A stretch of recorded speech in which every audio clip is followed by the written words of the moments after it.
and that I will faithfully discharge the duty upon which I am about to enter.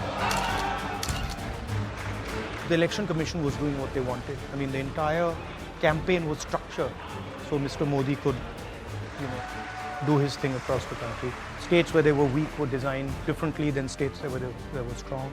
So I don't view it as a free election at all. I view it as a rather controlled election.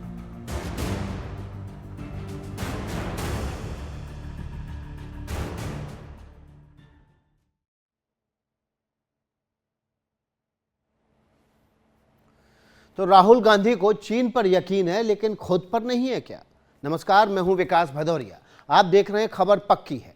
आज हम राहुल गांधी ने विदेश में जो कुछ कहा है उसका पूरा एक एनालिसिस आपके सामने रखेंगे। राहुल गांधी ने विदेश में जाकर फिर कुछ ऐसा बोला है कि देश में विवाद हो गया है। राहुल गांधी ने देश के चुनाव आयोग पर सवाल उठाए हैं, भारत में सिखों की आज़ादी को लेकर सवाल खड़े किए हैं और चीन की इस बात के लिए तारीफ की है कि उसने बेरोजगारी के मोर्चे पर मैदान जीत लिया है। राहुल गांधी ने अमेरिका में जो कुछ बोला उनमें से कई बातें तो वो पहले भी बोलते रहे, लेकिन अब की बार जब वो अमेरिका में बोल रहे थे तब एक प्रमुख संवैधानिक पद को हासिल करने के बाद बोल रहे थे, इसलिए ये मामला बेहद गंभीर है। राहुल गांधी लोकसभा में नेता विपक्ष भी हैं। जाहिर है लोकतांत्रिक मूल्यों के प्रति उनसे उम्मीदें हैं। पहले के मुकाबले ज़्यादा ये उम्मीदें बढ़ गई हैं। पहले ये रिपोर्ट देखिए, फिर आगे की बात आपसे करेंगे।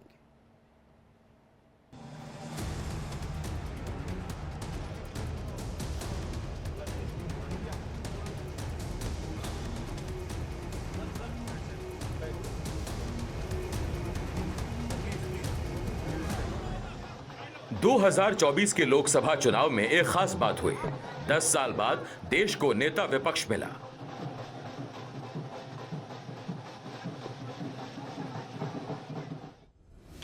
राहुल गांधी इस वक्त अमेरिका दौरे पर हैं। यानी उनका यह दौरा इस मायने में खास है कि दशक भर बाद कोई ऐसा भारतीय नेता अमेरिका के दौरे पर है जिसके पास नेता विपक्ष का दर्जा हासिल है। राहुल गांधी नेता विपक्ष होने के नाते ऑर्डर ऑफ प्रेसिडेंस यानी भारत के संवैधानिक पदों के वरीयता क्रम में 7वें नंबर पर आते हैं। लेकिन जिस चुनाव प्रणाली ने राहुल गांधी को भारतीय लोकतंत्र में यह पद नवाजा है, उसके बारे में राहुल क्या राय रखते हैं, जरा सुनिए। राहुल गांधी ने अमेरिका जाकर क्या कहा। I don't think the BJP in a fair election they were nowhere near 240 seats. No way. I mean, I'd be surprised if they had a financial, huge financial advantage. They had locked our bank accounts for one, but huge war chest. The Election Commission was doing what they wanted. I mean, the entire campaign was structured so Mr. Modi could, do his thing across the country. States where they were weak were designed differently than states where they were strong. So I don't view it as a free election at all. I view it as a rather controlled election. आगे की बात आसानी से समझने के लिए राहुल गांधी के पूरे बयान से बस 3 बातें याद कर लीजिए। पहली बात, हाल ही में हुए लोकसभा चुनाव को राहुल गांधी स्वतंत्र चुनाव के रूप में नहीं देखते। दूसरी बात, राहुल गांधी मानते हैं कि अगर चुनाव निष्पक्ष होते तो बीजेपी को 240 सीटें नहीं मिलती। और तीसरी बात ये कि ये चुनाव कंट्रोल थे, यानी चुनाव की पूरी प्रक्रिया किसी के नियंत्रण में थी। यानी जिन नतीजों के बाद कांग्रेस की सीटें बढ़ गईं, आत्मविश्वास बढ़ गया, नेता विपक्ष का पद मिल गया, उस पर खुद कांग्रेस के अंदर विरोधाभास है। जब इन्होंने हमारा बैंक अकाउंट कैंसिल किया, जब चीफ मिनिस्टर्स को जेल में डाला, पार्टियां तोड़ी, मेरे माइंड में था कि हिंदुस्तान की जनता अपने संविधान के लिए एक साथ खड़ी होकर लड़ जाएगी और यह सच साबित हुआ। मुझ में भरोसा था और मैं हिंदुस्तान की जनता से, इंडिया गठबंधन के पार्टनर्स से, कांग्रेस पार्टी के हमारे सब नेताओं और बब्बर शेर कार्यकर्ताओं से दिल से धन्यवाद करना चाहता हूं। I don't think the BJP in a fair election they were nowhere near 240 seats. No way. I mean, I'd be surprised if they had a financial, huge financial advantage. They had locked our bank accounts for one, but huge war chest. The election commission was doing what they wanted. I mean, the entire campaign was structured so Mr. Modi could, do his thing across the country. States where they were weak were designed differently than states where they were strong. So I don't view it as a free election at all. I view it as a rather controlled election. Rahul Gandhi ने 7 समंदर पार जाकर भारत के लोकतंत्र पर सवाल खड़े किए। जाहिर है राहुल के बयान पर सवाल खड़े होने ही थे। विदेश में जाके देश को बदनाम करना और देश की छवि खराब करना ये कोई कुंठित व्यक्ति ही कर सकता है। और अब तो वो केवल सरकार पे नहीं, चुनाव आयोग पर सवाल उठा रहे हैं। अपने देश की आलोचना दूसरे देश में जाके करना ये किसी देशभक्त का काम नहीं हो सकता। लगातार पराजय के कारण हताश, निराश और कुंठित राहुल अपनी कुंठा विदेश में जाकर निकाल रहे हैं। अब राहुल गांधी सिवाय देश को बदनाम करने का दूसरा काम नहीं कर रहे। निकाली उनने भारत जोड़ो यात्रा, लेकिन भारत से नहीं जुड़े, भारत की संस्कृति, जीवन मूल्य और परंपराओं से जुड़ नहीं पाए। पर अब तो इलेक्शन कमीशन पर भी वो सवाल उठा रहे हैं। मैं मानता हूं कि हताश और निराश राहुल अब विदेश में रोना रो रहे हैं। अगर चुनाव फेयर नहीं हुआ तो कांग्रेस की सीट्स बढ़ी कैसे? हाँ, लेकिन जो ये चाहते थे कि किसी तरह से सत्ता में हम आ जाएं, इतना बढ़ जाए, ये तो जनता उनके साथ नहीं है ना। जनता तो अभी भी हम ही लोग के साथ है। आइए तो बीच में झूठ हल्ला फैला करके इन लोगों ने अपना जो सीट बढ़ा भी वो भी झूठ हल्ला फैला कर। विदेश में जाकर देश के बारे में ऐसे बयान देना राहुल के लिए नया नहीं है, लेकिन अब की बार वो बढ़े हुए कद के साथ गए थे। जाहिर है अब इस बयान पर विवाद भी बढ़ेंगे। Bureau report, NDTV India. तो राहुल गांधी के इस बयान पर बीजेपी की तरफ से रविशंकर प्रसाद ने भी प्रतिक्रिया व्यक्त की है। राहुल गांधी जब भी जाते हैं बाहर यानी कि विदेश तो हंगामा खड़ा करते हैं। सुनिए क्या कुछ कहा है उन्होंने। दुष्यंत कुमार जो बहुत ही प्रसिद्ध शायर थे, उनकी एक रचना है, एक पंक्ति, हंगामा खड़ा करना मेरा मकसद नहीं, मेरी तो फितरत है कि ये तस्वीर और तकदीर बदलनी चाहिए। राहुल गांधी जी ने इसको थोड़ा दूसरे प्रकार से समझ लिया है। जब भी मैं विदेश जाऊंगा हंगामा खड़ा करना ही मेरा मकसद है। अब संविधान को बचाने की दुहाई और दावा करने वाले राहुल गांधी ने अमेरिका में कहा है कि हम आरक्षण खत्म कर देंगे। उनके दिल में जो आरक्षण के प्रति पूर्वाग्रह है वो सामने चला आया। भारत का संविधान वो किताब है जिसको चलाने के लिए, देश को चलाने के लिए सारे विधान लिखे गए हैं और इसी किताब की वजह से राहुल गांधी को लोकसभा में नेता विपक्ष का पद भी मिला है। इसी संविधान के अनुच्छेद 25 में ये लिखा है कि धर्म के नाम पर किसी व्यक्ति के साथ भेदभाव नहीं किया जा सकता। राहुल गांधी चुनाव प्रचार के समय से ही हाथ में संविधान की प्रति लेकर तरह तरह के बयान भी दे रहे हैं। उन्होंने संविधान को हाथ में लेकर संसद में शपथ भी ली। ऐसे में उनकी जिम्मेदारी और बढ़ जाती है कि वो संविधान द्वारा मिले अधिकारों का सोच समझकर इस्तेमाल करें और उस पर टिप्पणी करें। यही कांग्रेस पार्टी है जिसने सिर्फ 2% आबादी वाले सिख समाज से आने वाले मनमोहन सिंह को देश का प्रधानमंत्री बनाया था और बाकी 98% आबादी ने बहुत खुशी के साथ इस फैसले को स्वीकार भी किया था। लेकिन राहुल गांधी अमेरिका जाकर ये सवाल खड़ा कर देते हैं कि क्या भारत में एक सिख को पगड़ी पहनने की आज़ादी दी जाएगी? आखिर आज़ादी रोकी किसने है? रिपोर्ट देखिए।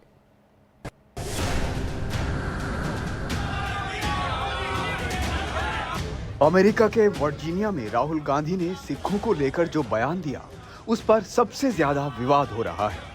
सबसे पहले सुनिए राहुल गांधी ने क्या कहा। First of all, you have to understand what the fight is about. Fight is not about politics. That is superficial. What is your name? Brother, yeah, with the turban. What is your name? Balinder Singh. Balinder Singh. The fight is about whether he, as a Sikh, is going to be allowed to wear his turban in India. Or he, as a Sikh, is going to be allowed to wear a kada in India. Or he, as a Sikh, is going to be able to go to Gurdwara. That's what the fight is about. America से निकले राहुल गांधी के इस बयान ने तूल पकड़ लिया। बात इतनी दूर तक पहुंची कि कांग्रेस का इतिहास भी बाहर निकल आया। हाई लेवल में कह रहा हूं चक्रवर्ती क्लास स्टेटमेंट दी जाती है मूर्खता में, तो सवाल ये पूछना चाहिए राहुल गांधी जी, आपने ऐसा बयान दिया, भारत की जनसंख्या कितनी है? 140 करोड़ है। कितने सिख है? कहां कहां रहते हैं? कहां पे आपको किसी सिख कम्युनिटी के मेंबर ने या रिप्रेजेंटेटिव ने कहा कि हमें पगड़ी पहनने में मुश्किलात है? भाई I am a very proud Sikh. मैं पिछले 60 साल से ऊपर से I been wearing a turban, I been wearing a kara. I have never come across anyone who said that they have a difficulty in wearing a turban or wearing a kada. So I think this statement I would not attribute to कि उनको समझ में कम है। I mean, it was in his father's time when a pogrom was carried out. 3,000 हमारी community के लोग in cold blood they were killed. In the grandmother's time, दरबार साहब पे हमला हुआ था। तो ये नहीं कि उनको चीज पता नहीं। I thought he was not born and some of the things is unfair to target him for what his grandmother did. But the issue is, he should be, now he is, I mean, युवा नेता कहते हैं उनके बारे, but he's not युवा, he's a युवा by a very flexible definition. You understand? He's been in politics long enough. Sikh की पगड़ी उतारी जाती थी और कांग्रेस की सरकार के रहते हुए पगड़ी उतारी जाती थी। हर सिख की चेकिंग होती थी और किस प्रकार से दिल्ली के अंदर 3,000 सिखों का कत्लेआम किया, पगड़ियां उतारी, केस काटे, दाढ़ियां काटी, उनके ककार निकाले। विदेश में जाकर वैमनस्य फैलाना, विदेश में जाकर इस प्रकार की बात करना, ये दिखता है कि राहुल गांधी की सोच का। परंतु मेरा राहुल गांधी को चैलेंज है, जो बात वो विदेश में कह रहे हैं सिखों लेकर हिंदुस्तान में कहें और मैं उनके खिलाफ मुकदमा करूंगा, क्योंकि विदेश में जाकर कहने से उनके खिलाफ मुकदमा नहीं बनता। देश में आकर यही बात रिपीट करे ना कि भाजपा ने सिखों की पगड़ियां उतारी या उनके कड़े उतारे, तो मैं उनको वापस ठीक ढंग से कोर्ट के अंदर घसीटूंगा। बीजेपी का आरोप है कि राहुल गांधी ने जो बयान दिया उससे पता चलता है कि सिखों के बारे में उनकी क्या सोच है। जब राजीव गांधी जी आए तो उन्होंने ये कहा था कि मुझे सिख नजर नहीं आने चाहिए। उन्होंने फिर ये भी कहा जब दिल्ली में दंगे हुए, और दंगे तो नहीं मैं कहूँगा, सिखों का कत्लेआम हुआ 1984 में, तो तब उन्होंने 3 दिन तक यहाँ फौज नहीं भेजी और सिखों को मरने दिया। आज तक 40 साल बाद भी मैं ऑन रिकॉर्ड कह सकता हूँ, नेशनल कमीशन फॉर माइनॉरिटीज़ आज भी कोशिश कर रहा है कि 40 साल बाद उनको मल्लम भी लगे और उनको जो इंसाफ भी मिले। राहुल गांधी की मैं इस बहुत ही नफरत भरी एक स्टेटमेंट की कड़े शब्दों में निंदा करता हूं। राहुल गांधी का इस तरह का बयान देना, सिखों के प्रति नफरत फैलाना, ये कोई नई बात नहीं है। गांधी परिवार के मन में ही हमारे प्रति कितनी नफरत है, लेकिन ना तो हमारी कोई दस्तार को, ना हमारे ककारों को, ना हमारे गुरुद्वारों को कोई हटा पाया, ना हटाने की कल्पना कर सकता है। ऐसा सपना अब्दाली ने भी देखा था, औरंगजेब ने भी देखा था, जकरिया खान ने भी देखा था, कांग्रेस ने भी देखा और गोरों ने भी देखा, लेकिन कोई भी इसको साकार ना कर पाया। हम ऐसे सपने देखने वालों को भी नहीं छोड़ते। सिखों को लेकर राहुल गांधी के बयान पर बीजेपी के अलावा गठबंधन के साथी जेडीयू ने भी तीखा हमला किया। इधर भी सरदार हैं, इधर भी सरदार हैं, सबने पगड़ियां पहन रखी हैं और इनके केश काटने का, बाल काटने का काम हुआ था। इनका हत्या हुई थी, इन पर अत्याचार हुए थे, महिलाओं के साथ अपराध सिख बहन बेटियों के साथ हुआ तो कांग्रेस के राजीव गांधी जी के नेतृत्व के अंतर्गत हुआ। राहुल गांधी जी के स्वर्गीय पिता के चलते ही सिखों के बाल काटे गए, हत्याएं की गई और आज कांग्रेस के नेताओं के खिलाफ जुर्म भी साबित हुए हैं। राहुल गांधी जी और पूरी कांग्रेस पार्टी को सिखों से और पूरे देश से माफी मांगनी चाहिए। तो वो अभी सीख रहे हैं, मैच्योरिटी का उनमें अभाव है, परिपक्वता का अभाव है और देश के नेतृत्व करने का सपना देख रहे हैं जो कभी पूरा नहीं होगा। ध्यान देने की बात है कि राहुल गांधी उसी कांग्रेस पार्टी से आते हैं जिसने देश को पहला सिख प्रधानमंत्री दिया और कांग्रेस के इस फैसले का कभी किसी ने विरोध भी नहीं किया। भारत की संसद में नेता विपक्ष यानी कि ऑर्डर ऑफ प्रेसिडेंस यानी वरीयता क्रम में, जिसको बोलचाल में प्रोटोकॉल कहा जाता, बहुत ऊपर होता है। उससे ऊपर राष्ट्रपति, उपराष्ट्रपति, प्रधानमंत्री, राज्यपाल, मुख्य न्यायाधीश और स्पीकर आते हैं। जाहिर है इस पद पर अपनी एक गरिमा होती है। इस पद पर चाहे किसी भी पार्टी का नेता हो, उसके विचारों में लोकतंत्र और संवैधानिक संस्थाओं के प्रति सम्मान होना ही चाहिए। उसके बयानों में ऐसी झलक नहीं मिलनी चाहिए जिससे अपना ही देश कमज़ोर दिखने लगे। राहुल ने अमेरिका में बेरोजगारी को लेकर एक ऐसा बयान दिया जिसकी चारों तरफ निंदा हो रही है, बवाल कटा है।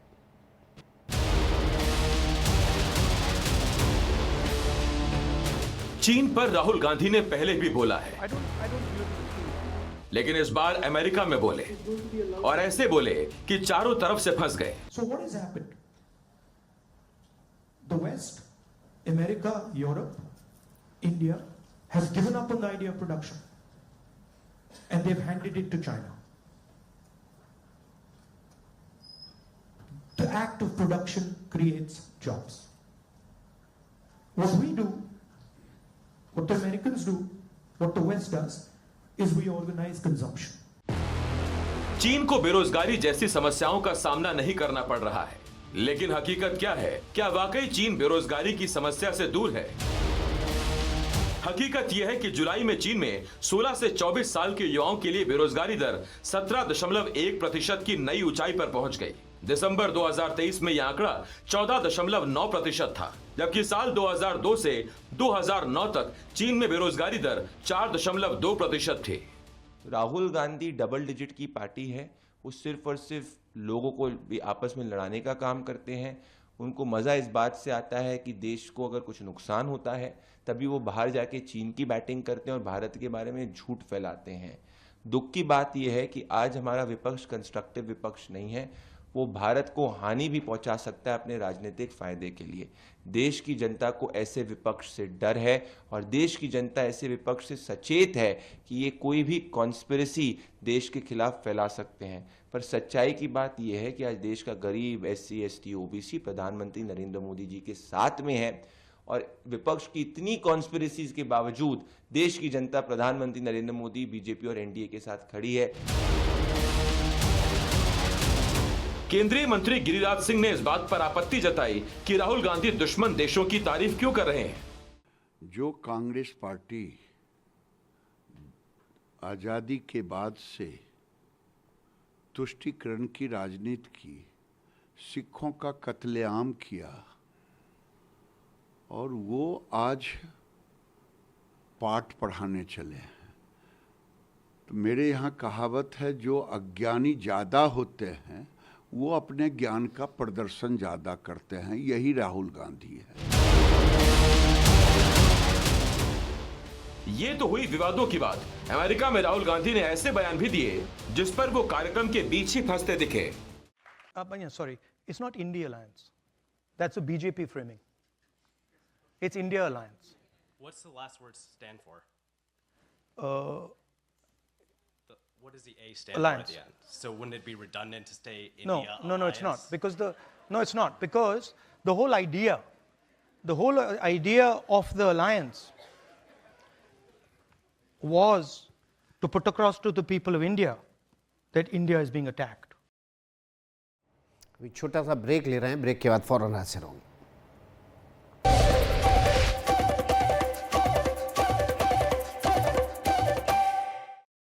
खबर पक्की में आज मेरे साथ इतना ही। आगे देखिए और टॉपिक अखिलेश शर्मा के साथ। शुक्रिया विकास। और खबरें बहुत सारी हैं राज्यों की जंग में।